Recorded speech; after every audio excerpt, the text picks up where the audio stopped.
بسم اللہ الرحمن الرحیم۔ السلام علیکم۔ پرانے وقتوں کی بات ہے کہ ایک بادشاہ بہت پریشان رہتا تھا کیونکہ اس کے ملک میں چوری ڈکیتی عام تھی۔ بہت کوشش کرنے کے باوجود بھی وہ اس پر قابو نہیں پا رہا تھا۔ ایک دن بادشاہ پریشانی میں محل سے نکلا اور جنگل کی طرف چل پڑا۔ اس نے ایک لکڑہارا دیکھا جو بہت محنت سے لکڑیاں کاٹ رہا تھا۔ لکڑہارا بادشاہ کو دیکھ کر اس کے پاس آیا اور کہنے لگا، بادشاہ سلامت، آپ کسی شاہی سواری پر کیوں نہیں آئے؟ بادشاہ نے اپنی پریشانی کی وجہ بتائی کہ اس کے ملک میں چوری ڈکیتی عام ہو گئی ہے، اس پر قابو پانا بھی مشکل ہو گیا ہے۔ بادشاہ کی پریشانی دیکھتے ہوئے اس لکڑہارے نے کہا، اگر آپ اجازت دیں تو میں کچھ عرض کروں؟ بادشاہ نے سر ہلایا تو وہ کہنے لگا، آپ مجھے کچھ دن ملک پر حکمرانی کی اجازت دیں، مجھے امید ہے کہ یہ برائی ختم ہو جائے گی۔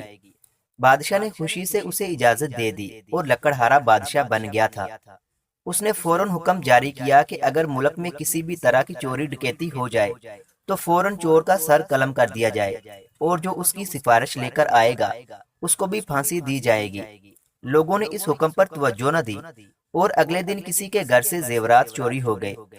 بادشاہ نے حکم دیا چور کو فوراً پکڑا جائے اور سپاہیوں سے کہا، اگر چور پکڑنے میں ناکام ہوئے تو ان کی جگہ تمہیں پھانسی دی جائے گی۔ کچھ روز گزرنے کے بعد سپاہی چور پکڑنے میں کامیاب ہو گئے اور چوروں کو جیل میں بند کر دیا گیا۔ لوگ اب ڈر کے مارے سفارش نہ کریں۔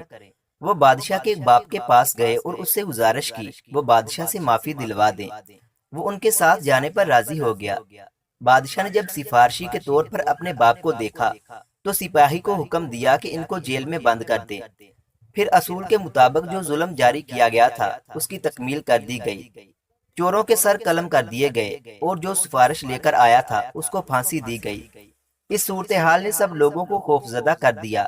اب کوئی راستے میں بھی پڑی ہوئی چیز بھی دیکھتا تو اس کو اٹھانے کی ہمت نہ کرتا، اور اس طرح آہستہ آہستہ ملک سے چوریاں ہونا ہی بند ہو گئی۔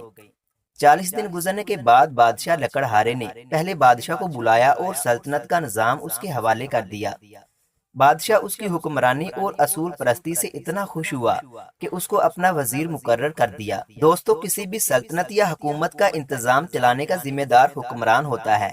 اگر وہ اپنے اصولوں اور قوانین کو مد نظر رکھ کر کام کرے تو ہر برائی کو ختم کر سکتا ہے۔